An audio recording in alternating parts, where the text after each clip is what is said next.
అనేది జరుగుతూ ఉంటాయి. కానీ క్రైస్తవునిగా మనం కలిగి ఉండవలసింది ఇవ్వటంలో ముందుండాలి, క్షమించడంలో ముందుండాలి. యేసు ప్రభువు వారు చెప్పడమే కాకుండా ఆచరించి చూపించారు. ఆయన ఏమైతే బోధించారో వాటన్నిటిని కూడా ఆయన నిజ జీవితంలో ఆచరించినట్టుగా మనం చూడగలుగుతున్నాం. దాని గురించి ఒక చరణం పాడడానికి ప్రయత్నం చేస్తాను.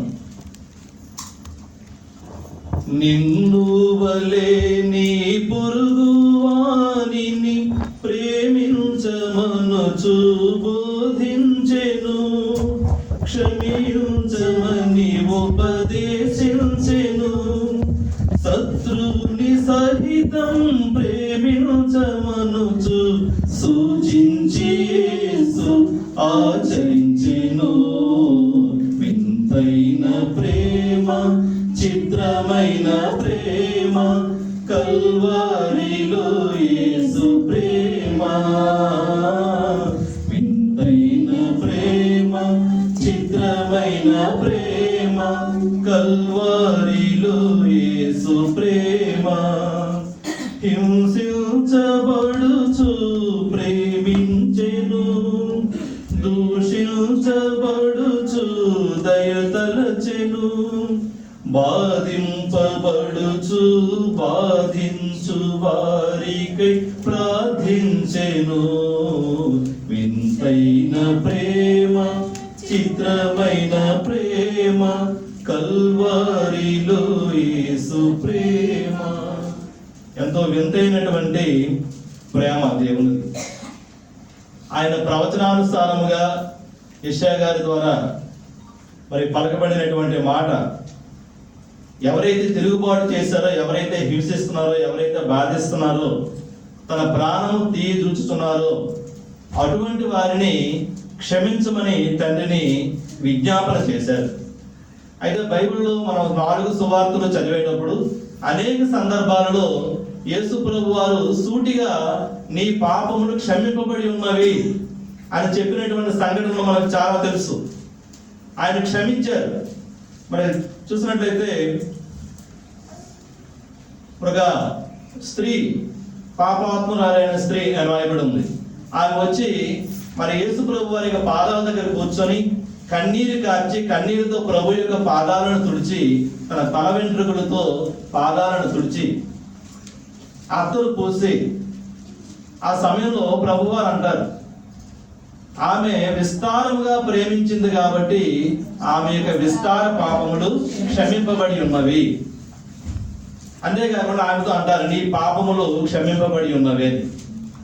మరో చోట ఆయన ఒక ఇంటిలో ఉండేటప్పుడు ఒక పక్షవాయువు కలిగినటువంటి వ్యక్తిని తీసుకుని వచ్చేటప్పుడు లోపల రావడానికి అవకాశం లేనప్పుడు పైకొక్కుని విప్పి లోపలికి ఆయన దించుతారు. ఆ వ్యాధిగ్రస్తులతో ప్రభువారు చూసి ఏమంటారంటే, నీ పాపములు క్షమింపబడి ఉన్నవి అని చెప్తే చుట్టూ ఉన్నవారు అంటారు, అదేంటి పాపాలు క్షమించడానికి దేవునికి అధికారం ఉంది, ఈయనెవరు పాపాలు క్షమించడానికి అంటే, అప్పుడు ప్రభు చెప్తారు, భూమి మీద మనిషి కుమారునికి పాపములు క్షమించే అధికారం ఉన్నదని సంగతి మీరు తెలుసుకోవాలి అని. అంటే ఆయన సూటిగా క్షమించాను, నీ పాపములు క్షమింపబడి ఉన్నవి అని పలు సందర్భాలు చెప్పారు. కానీ ఎక్కడైతే సిలువుపై ఉండేటప్పుడు ఆయన అక్కడ చుట్టూ ఉన్న వారందరిని చూసి, మీరు అందరిని నేను క్షమిస్తున్నాను, మీరు ఏం చేస్తున్నారో మీకు తెలియదు, అందుకు మిమ్మల్ని క్షమిస్తున్నాను అని అనలేదు, కానీ వీరందరినీ క్షమించమని తండ్రిని వేడుకున్నట్టుగా మనం చూడగలుగుతున్నాం. దానికి కారణం మనకు సులువుగానే అర్థమవుతుంది. ఎందుకు అంటే ఆ సమయంలో ఆయన సంపూర్ణ మానవునిగా సిలువుపై ఉన్నారు. మనందరి యొక్క పాపము వల్ల కలిగినటువంటి శాపం, మనందరి యొక్క రక్షణ కొరకు ఆయన బలిపశువుగా వధింపబడిపోతున్నటువంటి ఆ సందర్భంలో మనందరి పాపములు ఆయన మీద పడ్డాయి. కాబట్టి ఆ సమయంలో క్షమించే అధికారము ఒక మానవునిగా ఆ సమయంలో లేదు. కాబట్టి తండ్రిని వేడుకుంటూ వీరందరినీ క్షమించు అని విజ్ఞాపన చేస్తున్నారు. అయితే ముందు చెప్పుకున్న ఆయన సంపూర్ణ మానవునిగా తన బాధ్యతను నిర్వర్తించారు, సంపూర్ణ దేవునిగా తన మహిమను అనేక చోట్ల కనపరిచారు. కాబట్టి క్షమించాలి అనే మనస్సు కలిగినటువంటి ఒక మానవునిగా దేవుడు మనకు నేర్పించారు. క్షమాపణ అనేది మరి దేవునికి మానవునికి మధ్య ఒక మంచి రిలేషన్షిప్ని మెయింటైన్ చేయడానికి అవసరమైనటువంటి ఒక మంచి ప్రక్రియ. క్షమాపణ లేకపోతే మన దేవుని దగ్గరికి రాలేము. ప్రభు క్షమించుడు చేతే మునుపు దూరస్తులైన మీరు ఇప్పుడు సమీపస్తులుగా చేయబడి ఉన్నారని అనేకమైన మాట మనం చూడగలుగుతున్నాం. అయితే ఇందులో ఏమి చేయుచున్నారో వీరు ఎరుగరు. ఇందులో చూసినట్లయితే వీరు ఎరుగరు, ఎవరు వీరు అని చూస్తే మన అక్కడ చుట్టూ ఉన్నటువంటి రోమా సైనికులకి ప్రభు మీద వ్యక్తిగతమైన కక్ష ఏమీ లేదు. వారు మహాక్రూరులు. అప్పగించిన పనిని తూచా తప్పకుండా ప్రభుత్వ ఆదేశాల మేరకు క్రూరంగా హింసించి చంపడమే వారికి తెలుసు తప్ప ఆ వ్యక్తి మీద ఎటువంటి వ్యక్తిగతమైన ద్వేషభావాలు ఉండవు. మన భారత శిక్షా స్మృతిలో కూడా ఉరి తీసేటప్పుడు ఆ ఉరి తీసే వ్యక్తి చెప్తాడు, నీ మీద నాకు ఎటువంటి ద్వేషం కానీ వ్యక్తిగతమైనటువంటి కక్ష ఏమీ లేదు, నా యొక్క ధర్మాన్ని నేను నిర్వర్తిస్తానని చెప్పి అది లాగుతాడు ఆయన ఉరి తీసేటప్పుడు.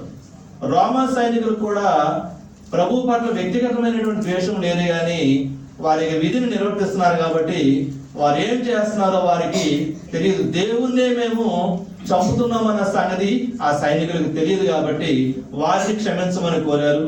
అలాగే పిలాతు తన భార్య యొక్క ప్రబోధం విన్నారు.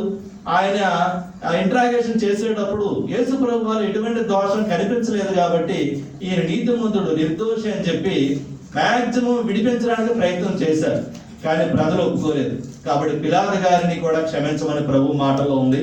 అలాగే ప్రధాన యాజకులు, వారిలో కూడా మతపరమైనటువంటి ఛాందస భావము, యోధా మతమునే మాత్రమే వారు విశ్వసిస్తూ ఇంకెవరిని కూడా దేవునిగా అంగీకరించలేని, మెస్సియా వస్తారని ఎదురు చూస్తున్నప్పటికీ యేసుక్రీస్తు ప్రభు వారిని మెస్సియాగా అంగీకరించలేని ఒక మత ఛాందస వాదాన్ని వారు కలిగి ఉన్నారు. అంతేకాకుండా ప్రజలందరూ అటువైపు తిరుగుతున్నారు కాబట్టి ఆ ఒక అసూయ కూడా ప్రభు మీద ఏర్పడి అసూయ చేత వారు అప్పగించినట్టు చూస్తున్నాం అటువంటి వారిని. అలాగే పరిసయ్యులు, సద్దూకయ్యులు, శాస్త్రులు, వీరందరూ ప్రభు యొక్క బోధలు వింటున్నారు కానీ ప్రభువు మీద ద్వేషాన్ని పెంచుకున్నారు. అంటే ధర్మశాస్త్రాన్ని యేసు ప్రభు వారు పాటిస్తూనే మెర్సీ ఈజ్ గ్రేటర్ దాన్ లా అనేది నిరూపించారు. కృప న్యాయశాస్త్రము కంటే లేదా ధర్మశాస్త్రము కంటే గొప్పది. మన ఇండియన్ పీనల్ కోడ్ లో కూడా ఆ పాయింట్ రాయబడి ఉంది. మెర్సీ ఈజ్ గ్రేటర్ దాన్ లా. చట్టము కంటే దయ లేదా కృప అనేది గొప్పది. అంటే ఒక దోషి విడిచిపెట్టబడినా పర్వాలేదు కానీ నిర్దోషికి శిక్ష పడకూడదు అని క్షమాభిక్ష కూడా అవసరమైన సందర్భాలు ఇస్తుంటారు. కాబట్టి మరి వీరందరూ ధర్మశాస్త్రాన్ని తూచా తప్పకుండా పాటించట్లేదు, కానీ యేసు ప్రభు వారిలో ధర్మశాస్త్రానికి సంబంధించి నువ్వు అలా చేయకూడదు కదా, ఇలా చేయకూడదు కదా అని ప్రభువుని విమర్శిస్తూ ఆయన మీద ద్వేషాన్ని పెంచుకున్నారు. అలాగే ప్రజలు అమాయకంగా అందుకే ప్రభు వారిని గొర్రెలతో పోల్చారు, త్రోవ తప్పి తిరిగినటువంటి గొర్రెలు అని. ఎందుకంటే ప్రభు మరి ఆయన అద్భుతాలు చేసేటప్పుడు ప్రభువుని వెంబడించారు, ఆయన ఆశ్చర్యకార్యాలు చేసేటప్పుడు చూశారు, ఆయన రొట్టెలు పంచితే తిన్నారు. ప్రభు వారు ఎక్కడికి వెళ్తే వేలాది మంది వెళ్ళారు, కానీ ఒక మత నాయకుడు లేచి మన యోధా మతానికి వ్యతిరేకంగా ఈయన ప్రచారం చేస్తున్నాడు, మన ప్రభుత్వానికి వ్యతిరేకంగా ఆయన ప్రజలు తిప్పుకుంటున్నాడు, కానీ సిలువేయమని చెప్పండి అంటే వెంటనే అటువైపు తిరిగిపోయి ప్రజలు గొర్రెల వలె తోవ తప్పిపోయారు. ఇలా 6 రకాలుగా రోమా సైనికులు, పిలాతు, ప్రధాన యాజకులు, అలాగే పరిసయ్యులు, సద్దూకయ్యులు, ప్రజలు, ఈ 6. చివరిగా 7వది ఎవరు అంటే నేను, మీరు. మనల్ని క్షమించమని ప్రభువారు సిలువలో వేడుకున్నారు. అది క్షమాపణ అనేది దేవుడు మాత్రమే చేయగలిగే పని. పాపాలను క్షమించడం దేవునికి మాత్రమే సాధ్యం. ఒకరినొకరు మన ఎడలు చేసినటువంటి తప్పులను క్షమించుకోవడం మనకు సాధ్యం. ఒక వ్యక్తి యొక్క పాపాలను నేను క్షమించలేను, నా పాపాలను మీరెవరు క్షమించలేరు. పాపాలను క్షమించుటకు దేవునికి మాత్రమే అధికారం ఉంది, కానీ ఒకరి ఎడల ఒకరు చేసినటువంటి పొరపాట్లను, తప్పిదాలను క్షమించుకునే అవకాశం దేవుడు మనకి ఇచ్చారు. అలాగే మరి కీర్తన గ్రంథం 103వ అధ్యాయం 3వ వచనంలో చూస్తే ఆయన నీ దోషములన్నిటినీ క్షమించువాడు, అది ఇది లేదు. ఎటువంటి దోషమైనా ఎటువంటి పాపమైనా దేవుడు క్షమించడానికి సిద్ధమైన మనసు కలిగిన వాడు. అందుకోసమే ప్రతి పాపి దేవుడిని సమీపించేటప్పుడు దేవుడిని సమీపించి పవిత్రుడిగా మారేటువంటి అవకాశం ఉంది. దేవుడు క్షమించడానికి సిద్ధమైనటువంటి మనసు కలిగిన వాడు. Forgiveness is a central relationship between God and people. క్షమాపణ అనేది లేకపోతే దేవుని దగ్గరికి మనం చేరుకునే అవకాశము లేనే లేదు. అదే హెబ్రీయులకు రాసిన పత్రిక 8వ అధ్యాయం 12వ వచనం చూస్తే, నేను వారి దోషములను విషయమై దయ కలిగి వారి పాపములను ఇక్కడ ఎన్నడూ జ్ఞాపకము చేసి కొననని ప్రభు సెలవిస్తున్నాడు. ఒకసారి క్షమించిన తర్వాత ఆ పాపాలను మళ్ళీ గుర్తు చేసుకోకూడదు. వ్యక్తులుగా మనం ఎప్పుడైనా మానసికంగా ఒకరిని గాయపడ్డాం అనుకోండి, కొన్ని దినముల తర్వాత వారితో మళ్ళీ తిరిగి ఆ రిలేషన్షిప్ కంటిన్యూ అవుతుంది. కానీ మనసులో ఏమోలో ఇంకది ఆ పాత జ్ఞాపకం ఉందనుకోండి, అది పూర్తిగా క్షమించినట్టు కాదు. పెదవులతో మాత్రమే క్షమిస్తే ప్రయోజనం లేదు, కానీ క్షమాపణ అనేది హృదయంలో నుంచి రావాలి. అందుకే ప్రభు వారు అంటారు, మీ పాపములను నేను క్షమించాను. క్షమించడం అంటే ఏంటి? ఇంకెన్నడూ వాటిని గుర్తు చేసి జ్ఞాపకం చేసుకోనను అని ప్రభు వాగ్దానం ఇస్తున్నారు. ఇక్కడ మనం కూడా ఒకరినొకరు క్షమించుకున్నప్పుడు మన యొక్క తప్పిదాలని రిపీట్ చేయకూడదు.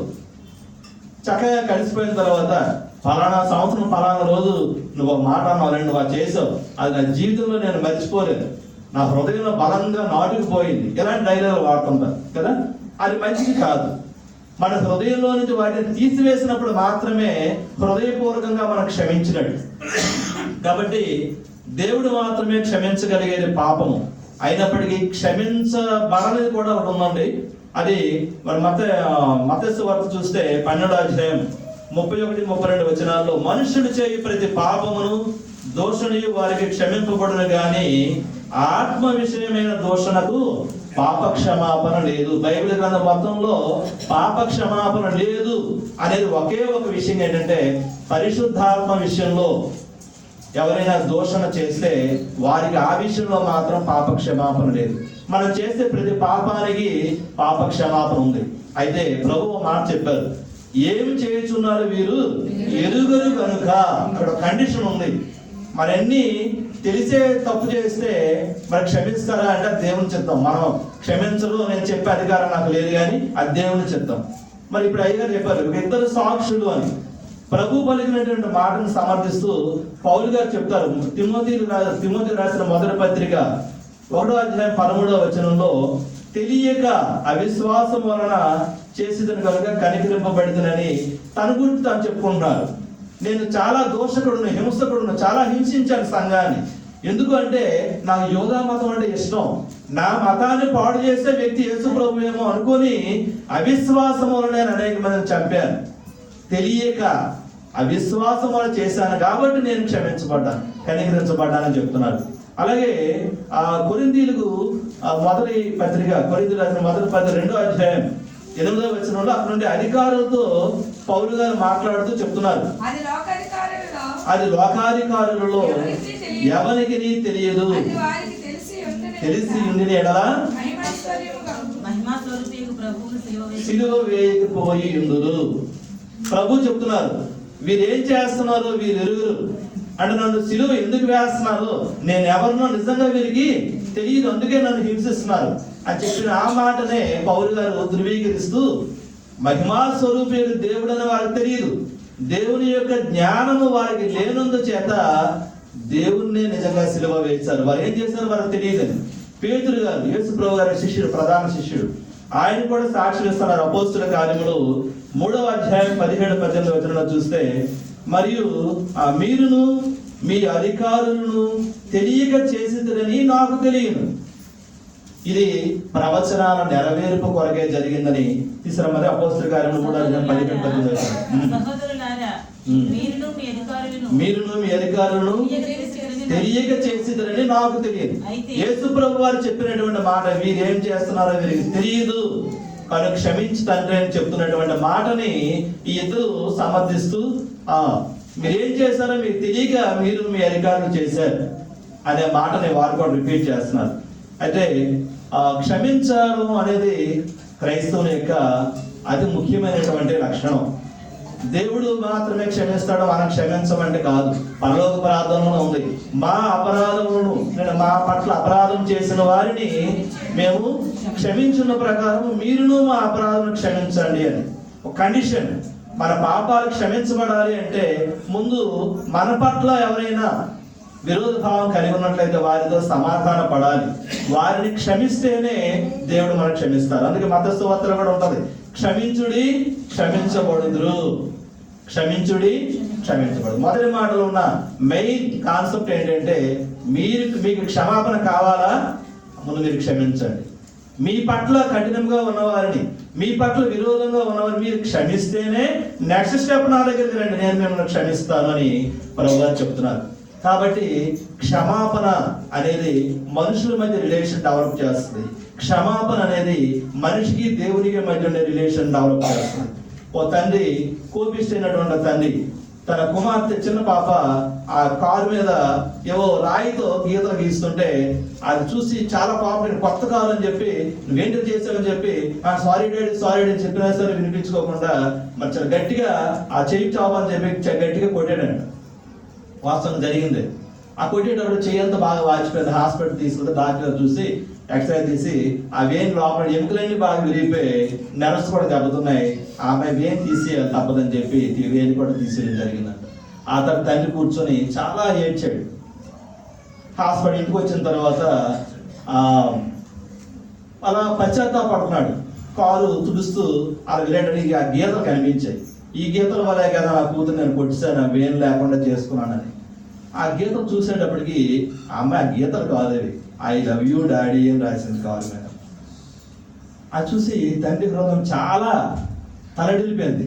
నన్ను ప్రేమిస్తానని నా కూతురు రాస్తే నేను క్షమించలేని తండ్రిగా నా కూతురి చేతినే తన జీవితాన్ని భవిష్యత్తును పోగొట్టానని చెప్పి ఆ రోజు నుండి తన కోపాన్ని తగ్గించుకోవడానికి ప్రయత్నం చేశాడు. క్షమించలేకపోవడానికి కారణం ఏంటి అంటే అమితమైనటువంటి కోపము, ద్వేషము, అసూయ, మన అంతరంగంలో పగ, ఇవన్నీ ఉంటే మనం క్షమించలేం. అహాన్ని విడిచిపెడితేనే క్షమాపణ కోరగలం. ఇతరులు మనం క్షమించాలన్నా, ఇతరులు మనల్ని క్షమించాలన్నా అసూయ, అహంకారము వీటన్నింటిని మనం తగ్గించుకున్నప్పుడు మాత్రమే మనం క్షమాపణ పొందగలం, ఇతరులు మనం క్షమించగలం. దేవుడి కొద్ది మాటలు దీవించుకుంటాం.